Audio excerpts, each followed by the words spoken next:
埃隆·马斯克这个名字几乎和未来划上了等号。他既是一位大胆预言未来的科技狂人，也是一位行为怪诞的现实人物。在2025年，马斯克又抛出了许多令人瞠目结舌的最新预言，描绘了未来5年、10年、20年内可能出现的重大变化。同时，他最近在社交媒体上的各种匪夷所思的举动，以及在特斯拉和 SpaceX 做出的出人意料的决定，也引发了全世界的好奇和争议。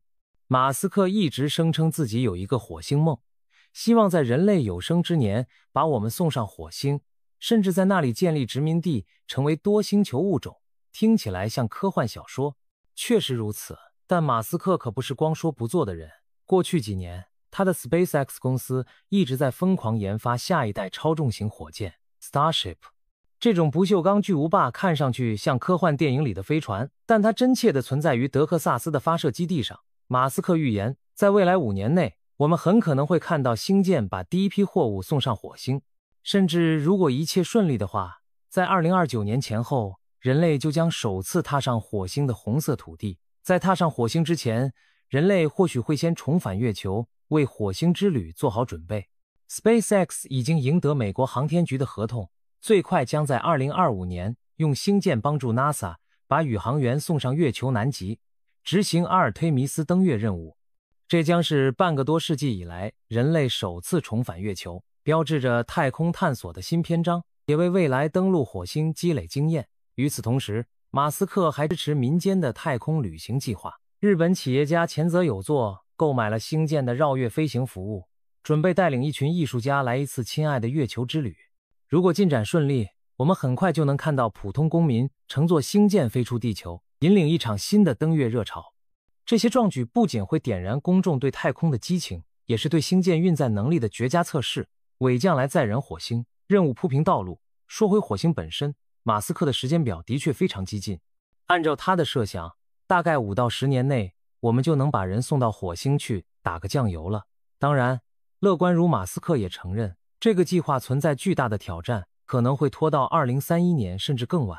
但无论如何，他给我们描绘了一幅令人血脉奋张的画面。未来10年，人类或许真的能在另一个星球插上旗帜，来一次现实版的火星救援。不过这回不是救人，而是去开创新家园。那么再往后20年呢？马斯克更是放出了豪言，到2050年之前，他要在火星建起一座可自给自足的城市，目标是100万火星居民。这数字听着像天方夜谭，但背后其实有一套硬核计算。SpaceX 计划打造上千艘星舰，每艘都能装载上百人和大量物资，通过地球与火星之间每隔26个月一次的发射窗口，不断运送人类和装备上火星。按照他的剧本，2040年代，我们将在火星上看到一个渐具规模的殖民地雏形，或许有温室农场、氧气制造设备、地下栖息舱等等基础设施。试想一下，到2045年，我们身边可能就有人定居在火星，每天早上不是看地球的天气预报，而是关注火星晨报动态。这场景够魔幻吧？当然，实现这一切的前提是技术攻克和资金支持都跟得上。马斯克的乐观向来超标，业内人士戏称他的时间表总是比现实快好几年。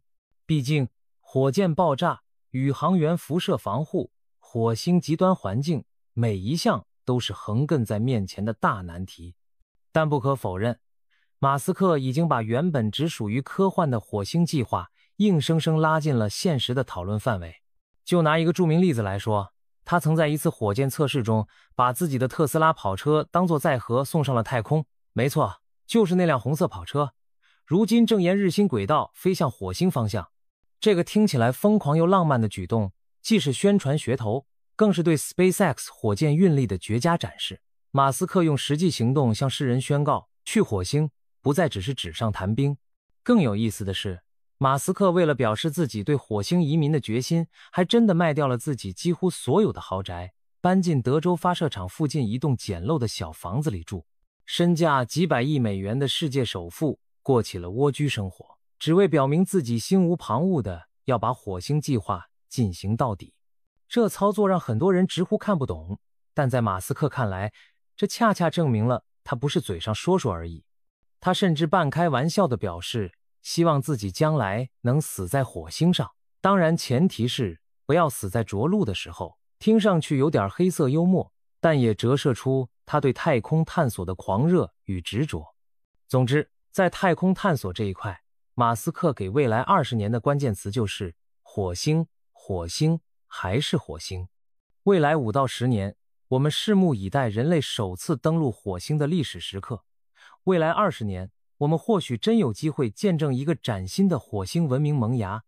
而支撑这一切的，正是马斯克和他那支疯狂而勇敢的团队夜以继日的努力。现在，火箭已经点火，我们就等着看他把人类的梦想送上九霄云外，直火星了。再来说说人工智能和脑机接口，这是马斯克关注的另一个热点领域。马斯克对 AI 的看法可谓复杂，一方面他投资创立了 OpenAI， 推动 AI 发展，另一方面他又多次警告 AI 可能成为人类文明的终结者。你没听错，这位乐观的科技狂人其实也是 AI 威胁论的支持者。他曾形容研发超级智能 AI 就像是在召唤恶魔，让不少工程师听了后背发凉。最近，马斯克更在访谈中预测，可能在1-2年内 AI 的智力就会超过地球上最聪明的人类。到2029年前后， AI 的总体智能甚至可能超越全人类的总和。这听起来像科幻灾难片的情节吧？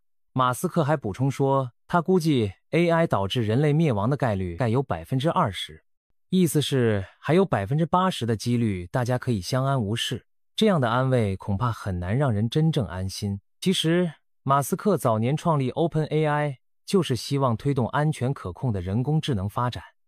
然而由于理念不合和人手分配的问题，他在2018年退出了 OpenAI 的管理。眼看着 OpenAI 开发的 ChatGPT 等 AI 技术在全球爆红，马斯克一方面感叹 AI 进步太快，超出预期，另一方面也对 OpenAI 从非盈利转为商业公司颇有微词，担心其偏离了初心。这种矛盾心态促使他今年亲自下场再创业，成立了一家新公司 xAI， 号称要打造出真相之 AI， 以确保人工智能朝着对人类有利的方向发展，而不被少数科技巨头垄断控制。那么，马斯克自己给出的 AI 时代生存之道是什么？难道是坐以待毙，等着 AI 收割人类吗？当然不，他给出的答案是，人类必须与 AI 结合，形成共生关系。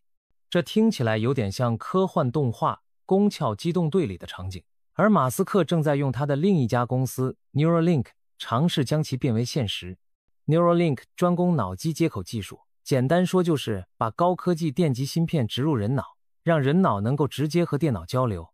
马斯克相信，通过这种技术，人类未来可以提升自身认知能力，直接用意念控制电脑和机械，甚至可以把记忆像文件一样存储和回放。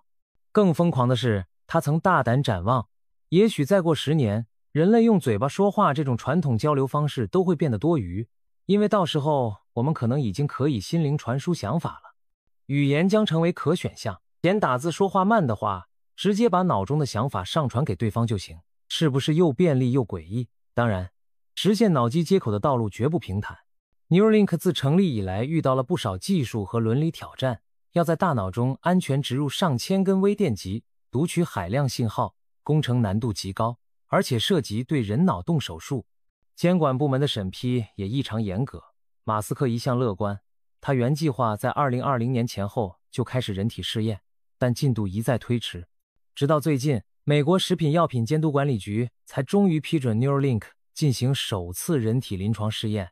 这意味着未来5年内，我们很可能见到第一批志愿者脑中植入芯片，用它来治疗瘫痪、失明等重大神经疾病。想象一下，也许到2030年，当你走进医院，医生问你的不再是吃药还是打针，而是要不要装个芯片。这画风转变够劲爆吧？值得一提的是， Neuralink 团队此前已经在动物身上进行了不少神奇的实验。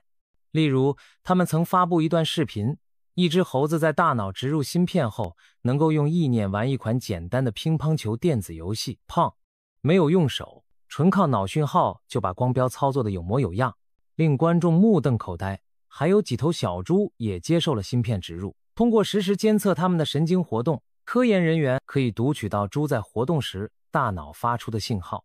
这些实验让人大开眼界的同时，也引发了一些关于动物福利的讨论。不过总体而言，它们证明了脑机接口的潜力，大脑和机器的连接真的有可能实现，科幻正在变成现实。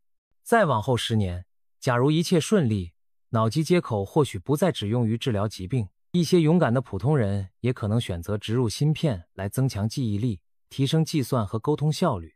到那时候，和 AI 连上脑的人类或许真的会出现。2035年的职场没准会流行这样一种新技能：脑内谷歌搜索。开会时别人还在苦思冥想，你已经闭目凝神，用意识上网查完了资料答案。甚至你可以把所见所闻直接录下来，存在云端，想重温某段记忆时，就像播放录像一样清晰。听上去很科幻，但别忘了20年前如果有人跟你说手机可以刷脸支付、视频通话，你可能也觉得是天方夜谭呢。20年后的脑机接口会不会像如今的智能手机一样无处不在？马斯克的预言给了我们一个大胆的想象空间。聊到这儿，不得不八卦一下马斯克本人的神操作。这位老兄对科技的狂热渗透在生活的方方面面，就连给孩子起名字都透着工程师风格。他一个名字是 Z12， 活脱脱像一串密码。后来他解释说，这名字中 A 代表人工智能的符号缩写， A12 是他喜欢的一款侦察机型号。怎么样？这名字够硬核吧？难怪网友吐槽，这是娃还是产品型号？马斯克用这种方式昭示了他对 AI 和科技的痴迷，连孩子名字都不放过。除此之外，他在社交媒体上也经常语出惊人，一会儿危言耸听地说 AI 要毁灭世界，一会儿又自信满满地表示要造出善良的 AI 来守护人类。他折腾来折腾去，干脆自己搞了个新公司 XAI， 显然要在现实中上演一出 AI 大战。这一连串骚操作仿佛在演科技连续剧，但背后折射的却是马斯克对人工智能未来走向的深度参与感和紧迫感。总而言之，在人工智能和脑机接口方面，马斯克描绘的未来图景既令人向往，又让人担忧。一方面，再过5到10年，我们可能用科技手段治愈许多曾经无法医治的疾病，让瘫痪的人重新行走，让失明的人重见光明。另一方面，再过20年，我们自己说不定都变成半人半机器的存在，每个人脑袋里都有个 AI 助手，随时待命。这种未来，光是想想就令人五味杂陈，既为人类潜能的延展而兴奋，又为人与机器界限的模糊而不安。但无论如何，马斯克作为引领者，已经在奋力把人类往这个方向带。他的怪诞言行在某种程度上也是在不断提醒我们，未来正在加速逼近，我们最好做好准备。接下来看看地球上的另一场重大变革——能源革命和电动车普及。这可是马斯克这些年亲手推动的一场产业革命。10几年前，电动车还被很多人当成笑话，认为不靠谱，跑不远又昂贵。但如今，马斯克的特斯拉已经把电动车开到了世界各地。在马斯克眼中，未来5年内，电动车将彻底从小众新潮变成大街标配。他曾预言，到了2020年代末，也就是差不多现在这个节点，电动车的价格会逐步降到足以与汽油车竞争的水平，甚至更加便宜。随着电池技术改进和规模效应显现，买电动车将不再是有钱人的炫耀，而会成为一种经济实惠的理性选择。事实也似乎在朝这个方向发展。如今几乎所有大牌汽车厂商都启动了电动化转型，就连曾经质疑电动车的业内老炮们，现在也不得不承认，时代的车轮正在转向电驱动。可以说，马斯克当年的疯狂赌注，如今确实引领了整个汽车行业的变革潮流。值得一提的是，马斯克甚至做出过一个商业史上罕见的举动，他公开了特斯拉的所有电动车专利，允许其他公司免费使用这些技术。试问哪家汽车巨头舍得无偿分享自己的核心专利？但马斯克就敢这么干，因为相比独占市场，他更希望全行业齐心协力加速淘汰燃油车，实现可持续能源的共同目标。不仅如此，马斯克还放话说，再过10年，新生产的汽车将清一色都是无人驾驶的电动车。什么意思呢？就是说到2035年左右，你去汽车 4S 店买新车，可能买不到需要人来开的传统汽油车了，他们要么已经停产，要么被博物馆收藏了。这听起来很夸张，但想想看，现在越来越多国家已经立法，计划在2035年前禁止销售燃油车。技术上，特斯拉等公司也在日夜攻关自动驾驶软件。马斯克每隔一段时间就兴致勃勃地宣布全自动驾驶功能就要来了。虽然 flag 立了无数次，又倒了无数次，大家都打趣他又割了，但不可否认，自动驾驶确实一年比一年更强。也许再过5年，开车上班会变成一种选择，而非必须。人类可以彻底从通勤驾驶中解放出来。马斯克甚至畅想过，当自动驾驶真正成熟后，你的特斯拉汽车白天载你上班，夜晚闲着也是闲着，就会自动出门跑车当机器人出租车赚钱。也就是说，汽车未来不光是代步工具，还是能帮你躺赚的资产。这个听上去近乎异想天开的点子，是他在2019年提出的。当时不少人以为他又在吹牛，然而谁知道再过10年，他会不会成为现实呢？没准有一天，你一觉醒来，发现停车场里的爱车在夜里自己接了好几单生意，为你赚了一笔早餐钱。再展望远一点，马斯克干脆预言，20年后，传统汽油车就跟现在的马车一个地位，只存在于爱好者的收藏和展览中了。也就是说，到2040年代中期，马路上跑的几乎清一色都是电动汽车，而烧油的老爷车只能偶尔在周末被怀旧的人牵出来溜溜。想象一下，2045年的某个周末，你看到有人开着一辆复古的汽油车缓缓驶过，小朋友好奇的围观，哇，那是烧汽油的吗？好古老哟！这幅画面是不是很有趣？到了那时候，我们这一代人恐怕也真切体会到什么叫时代变了。当然，要让满街的车都电动化，能源供给也得革新。电动车多了，需要的电从哪儿来？马斯克很早就在特斯拉的蓝图里考虑了这一点。清洁能源，他推动的不只是电动车，还有太阳能发电和电池储能技术。未来10年，我们有望看到屋顶太阳能板和家用蓄电池像当年的智能手机一样普及开来，每家每户自己发电自己存电，用不完的还能卖给电网。不仅汽车告别汽油，连家庭用电都可以告别对煤炭和天然气的依赖，这才是真正的能源革命。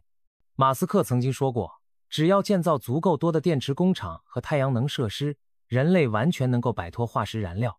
听上去很宏伟，但特斯拉确实在这么干。他们在全球布局超级工厂生产电池，并建设大型储能电站。比如在澳大利亚，马斯克有一次因为当地频繁停电的问题，在推特上立下豪言，我100天内帮你建好一个巨型电池厂，超时就分文不取。结果他真的在限期内搞定了，让澳洲人刮目相看。这故事是不是很燃？这就是马斯克式的担当，嘴上像开玩笑，但行动上当真去干，而且干成了。除了地面上的革命，马斯克还把目光投向更科幻的领域。你可能听说过特斯拉正在开发人形机器人，代号 Optimus。这乍看跟电动车关系不大，但在马斯克眼里，这正是能源与 AI 结合的新产物。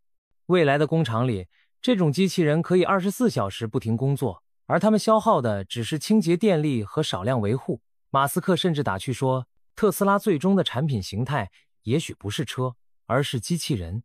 想象20年后，每家每户都可能有一个特斯拉机器人帮你做家务、送货。当这些繁重工作都交给电力驱动的智能机械，人类的劳动模式将发生翻天覆地的变化。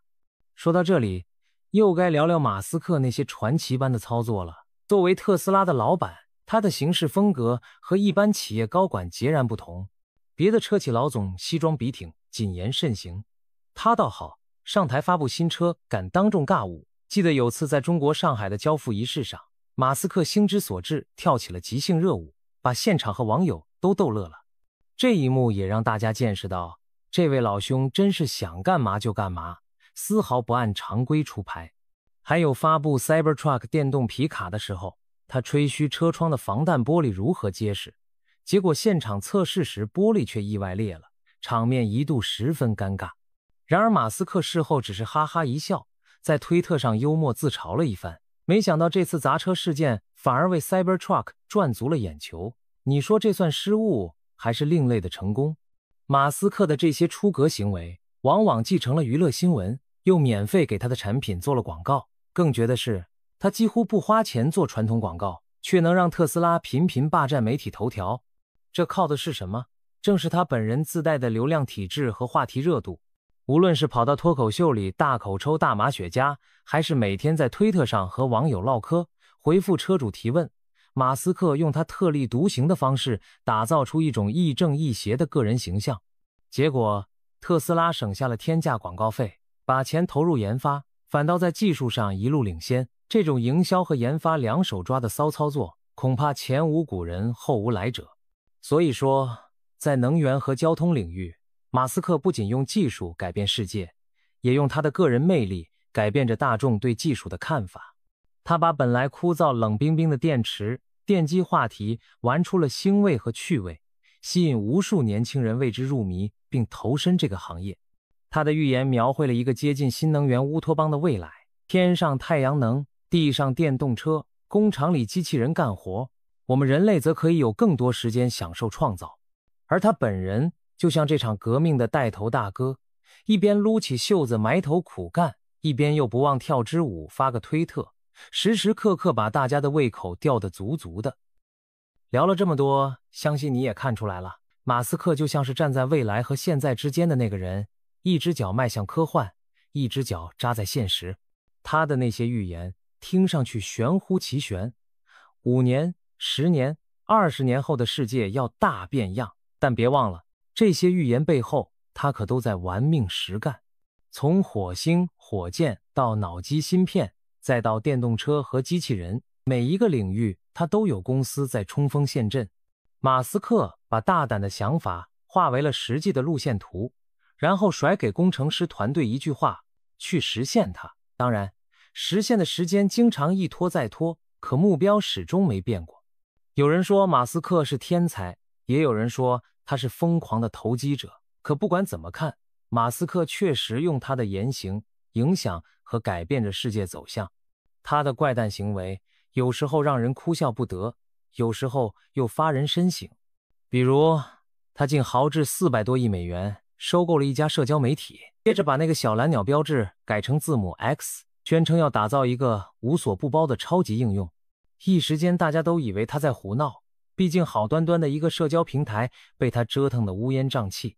然而站在马斯克的视角，这或许是他未来布局的一部分，一个融合社交、支付、AI 的全球性网络雏形。再比如，他时不时在推特上兴之所至换个狗头标志，或者深夜发些耐人寻味的迷幻推文，看起来不务正业，但也因此不断把公众的目光吸引到他新的议题上。可以说，马斯克喜欢用出其不意的方式制造话题，为的也是给自己的梦想项目铺路。他的这些出格举动，表面上是在博眼球，实际上背后往往藏着战略考量。不管是为了激励团队，还是为了引起公众对某项技术的关注，他喜欢在社交媒体和公开场合放飞自我，结果反而让更多普通人开始讨论火星移民、AI 威胁、电动车革命这些原本高冷的话题。马斯克用个人魅力为科技争取来了流量和关注度。当然，预言终归是预言，未来5年、10年到底会发生什么变化，没有人100%说得准。马斯克的很多时间表可能又要跳票，我们也许等不到他描绘的所有场景按时到来。不过没关系，重要的是有人愿意为这些宏大的目标去拼一把。正因为有马斯克这样心比天高的人物存在，我们才多了几分看到科幻成真的可能。不管你是崇拜他也好，质疑他也罢，至少有一件事毋庸置疑，和这样充满戏剧性的人物生活在同一个时代，注定不会无聊。马斯克把原本死板的科技新闻变成了一出接一出的连续剧，让我们对未来多了一份好奇和期待。展望未来，或许我们真的正在见证历史的转折，那些看似遥远的梦想正在一步步变成现实。举个例子，2029年，也许我们将看到宇航员踏上火星，在红色星球插下第一面人类的旗帜。再比如，2035年，可能会有瘫痪患者通过脑机接口重新站起来，或普通人借助芯片与 AI 助手心有灵犀的交流工作。到了2045年，最后一家加油站关闭，公路上清一色都是电动车。我们甚至会怀念当年汽车引擎的轰鸣声，这些如今听来遥远又疯狂的场景，说不定真的都会在我们有生之年出现。当那一天来到时，你大概会想起马斯克当年的种种预言，然后感叹一句：这个疯子居然真的说对了。当然，如果他哪天跑出来说要在火星上举办演唱会，我们也千万别惊讶，毕竟对马斯克来说，没有什么不可能。好了，今天的未来畅想就到这里。马斯克的最新预言和那些奇葩举动，我们算是替大家拆解分析了一番。至于他预测的这些东西能否在5年、10年、20年内变成现实，就让时间去检验吧。无论结果如何，我们都已经踏上了这趟通往未来的旅程。正如马斯克喜欢引用的一句话，让未来值得我们为之兴奋。希望无论科技如何发展，普通人的生活都能变得更加美好，这或许才是预言背后的终极意义。